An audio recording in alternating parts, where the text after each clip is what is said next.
I'm Simon Whistler, you're watching TopTenzNet. In the video today, we're looking at the top superhero versus superhero battles ever.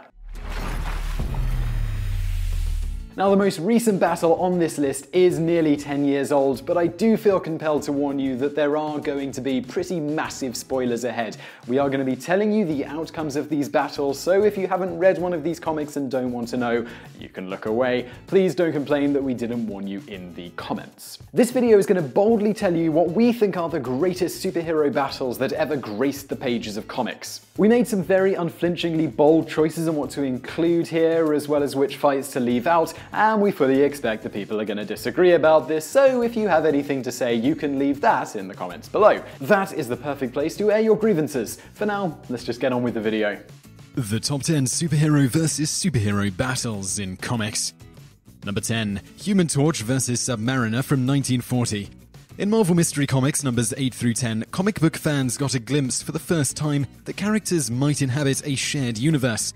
They learned that their heroes could talk, interact, and beat each other's brains out.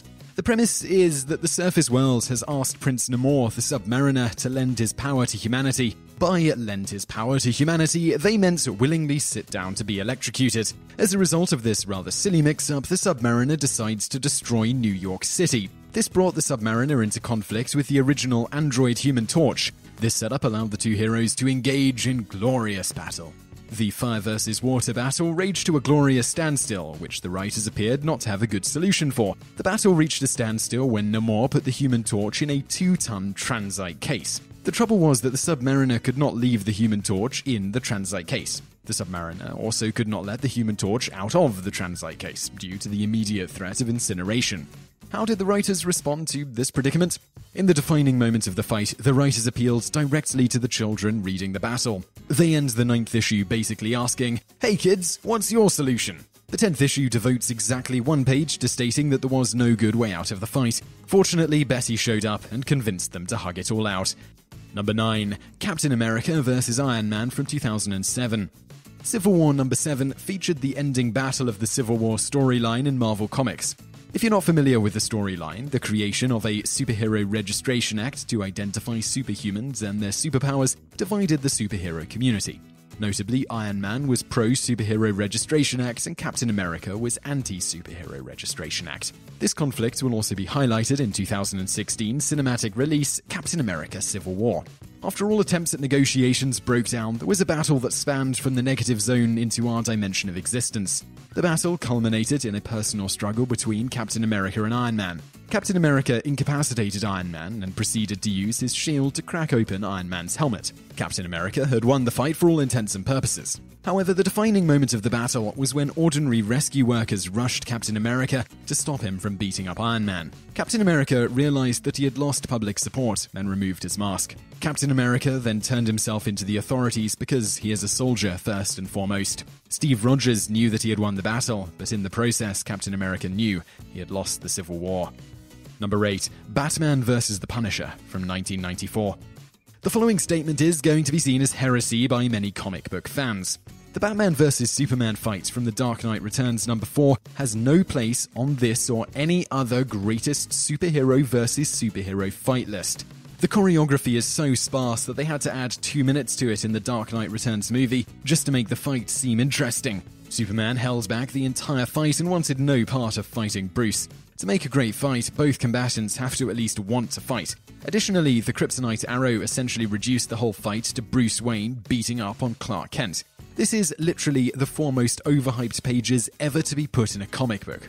Superman vs. Batman is not even the best fight in the Dark Knight Returns comic book. That particular honor is reserved for the fight between Batman versus the Mutant Leader. By contrast, the fight from Punisher, Batman, Deadly Knights is a contrast of not only philosophy but also style. Furthermore, Batman and the Punisher have no reason to like each other. There is no shared history between the two men. They both have an objective which requires the other man to get out of their way. The Punisher needs to track down Jigsaw, and the only way that the Punisher knows how to achieve that goal is to kill people. Batman cannot allow killing people within Gotham and wants the Punisher out of his town forever. The resultant brawl is one for the ages.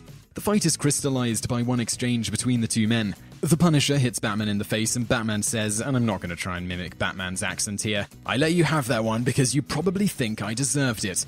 The Punisher tries to hit Batman again, and Batman grabs the Punisher's clenched fist, and Batman says, "I said 1." Batman then throws the Punisher through a wall and says, "Don't test me, Castle." Batman turns out to be the clear victor. However, Batman mentally makes a note that he can almost respect Frank Castle. Almost.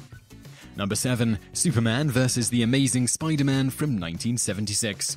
On paper, Superman vs. Spider-Man is not a very good fight. Superman is much more powerful and has a wider range of actual powers than Spider-Man. However, the writers came up with a pretty good workaround in the comic book event Superman vs. The Amazing Spider-Man in 1976. Lex Luthor fires a gun with red sun radiation at Spider-Man's suit. The red sun radiation leveled the playing field, allowing Spider-Man to actually hurt Superman.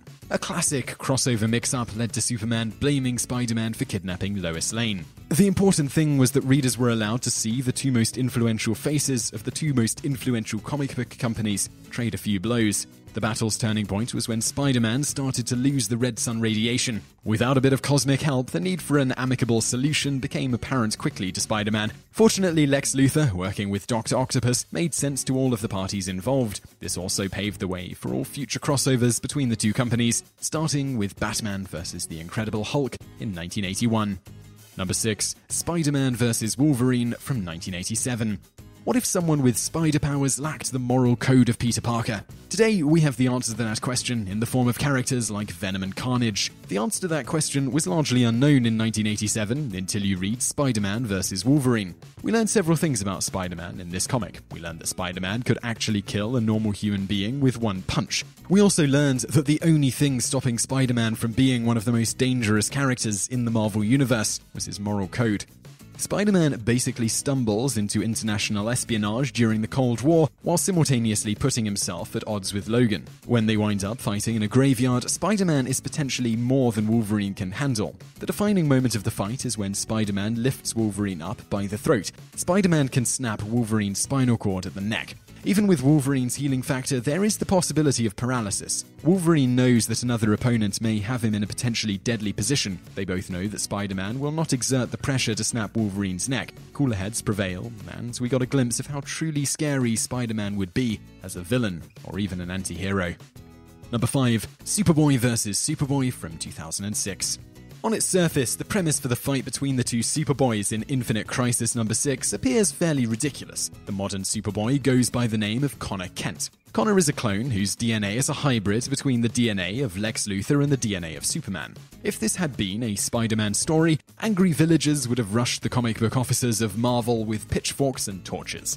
On the other hand, the second Superboy is known as Superboy Prime. Superboy Prime was the Kal-El of an alternate universe who was teleported to Earth by a desperate Jor-El. In the Prime universe, the superheroes all exist simply in comic books other than Superboy Prime. Superboy Prime was put into a paradise dimension after the events of Crisis on Infinite Earths destroyed Superboy Prime's home world and universe. It almost hurts my brain just to recount the story of how the two Superboys even exist. When you get down to the basics, Superboy Prime is a Silver Age character and Connor Kent's Superboy is a character from the modern age of comics. Connor Kent is horribly overmatched, but still needs to destroy the multiverse tower in order to save many universes. Connor Kent has his wrist broken during the battle. In the fight's defining moment, Connor Kent rams Superboy Prime into the tower. The tower explodes. Since Connor Kent is a modern age character, Connor Kent dies a hero and we are left with the consequences. Superboy Prime is a Silver Age type character, so just simply brushes off some rubble and is fine overall. The entire story comes down to the expectations of the comic book reader. In the Silver Age, the reader would expect the character to be fine and move on. In the modern age, the actions often have consequences which reverberate for years. It is that conflict in storytelling which makes this such a compelling battle. Number 4. Donatello vs. the Teenage Mutant Ninja Turtles from 1992. Mirage Comics had a briefly run anthology series titled Plastron Cafe. In the first issue of Plastron Cafe, there was an 8-page story by Turtles co-creator Peter Laird called Old Times. There are times when the best conflicts in comics are completely internal. This story takes place at some point in time in the future. Donatello is living in Japan and he is aided by a young assistant named Chet. In order to stay in shape, Donatello is fighting holographic images of the Foot Clan and Shredder from back in his heyday. After the program is supposed to be stopped, Chet accidentally loads holographic images of the Teenage Mutant Ninja Turtles. They appear to be the classic turtles from circa 1985. The turtle simulations include Donatello as a young turtle. Donatello orders the program to be stopped and the turtles fade away. In the iconic moment of the comic, Donatello removes his mask to reveal tears streaming down his face. We do not learn why Donatello is alone. We do not learn if the other turtles are even alive. The sight of the turtles together, as well as the thought of fighting his brothers, completely destroys Donatello. We are only left to ask why this would be happening. Without ever throwing a punch, the memory of the classic Teenage Mutant Ninja Turtles has defeated the aging Donatello. It was only 8 pages, but the superhero versus superhero conflict portrayed was comic book writing at its very finest. Number 3. Hulk vs. The Thing from 1964. The Hulk had first encountered the Thing in Fantastic Four number 12. However, the first real fight between these two behemoths is in Fantastic Four number 25 to 26, and still stands out as the best of their rivalry. The story was written by Stan Lee and penciled by Jack Kirby. This story arc is also the first meeting between the Fantastic Four and the Avengers. As a matter of fact, the Hulk's motivation in fighting the Fantastic Four is a desire to destroy Avengers Mansion. Reed Richards is sick and unable to help in the effort to stop the Hulk. The Hulk quickly dispatches Johnny and Sue Storm. The Thing is the only thing standing in between the Green Goliath and Avengers Mansion. The Thing is hopelessly overmatched and cannot actually defeat the Hulk. However, the Thing knows that the Avengers are on the way to the mansion, and the Thing's objective in battle is to last long enough for reinforcements to arrive. In order to accomplish this objective, he must fight and stall the Hulk until he can fight no more. When the Hulk finally reaches the Avengers Mansion, the Hulk is greeted by the Avengers as well as the Fantastic Four. The combined forces of the two groups are enough to turn back the rampaging Hulk. The great thing about this story is that ultimately the reader is allowed to decide who won the fight. The Hulk clearly beat up the Thing and continued to fight the Thing until the Avengers regained their position at Avengers Mansion. The mansion was ultimately not destroyed by the Hulk. The Thing accomplished his objective in stopping the Hulk even though he was physically beaten down. Whichever side you were on in this debate, the comic provided you with a strong argument for your favorite character winning. Number 2. Superman vs. Captain Marvel from 1996. Superman and Captain Marvel have always had a contentious history. This started in the 1940s when DC Comics attempted to sue Captain Marvel out of existence. Eventually, Fawcett Comics gave up contesting the lawsuit. DC Comics later bought the rights to the Captain Marvel character. The truth of the matter is, the two characters extensively ripped off each other in the early days. For instance, Captain Marvel was actually flying before Superman. Captain Marvel also fought a mad scientist before Superman as well.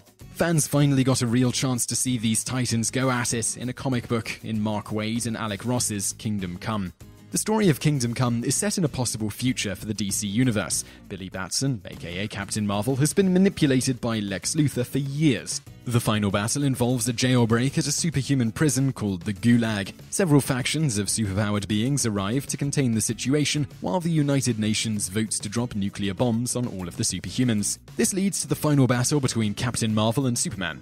Captain Marvel gains an advantage over Superman by calling down mystical lightning on Superman. Superman has a weakness to magic. In the battle's climactic moment, Superman grabs Captain Marvel's mouth so that Captain Marvel can no longer say the word Shazam. Superman reasons with Captain Marvel, and ultimately Captain Marvel gives his life to stop one of the nuclear bombs. Number 1. Thor vs. the Silver Surfer from 1969. This matchup was acknowledged king of superhero versus superhero matchups for decades. Honestly, nothing has come along since that time to take the crown away from this titanic struggle. Silver Surfer number 4 was written by Stan Lee and penciled by John Buscema. The plot centered on Loki convincing the Silver Surfer that Thor was an evil god. This trickery led the Silver Surfer to attack Thor in Asgard.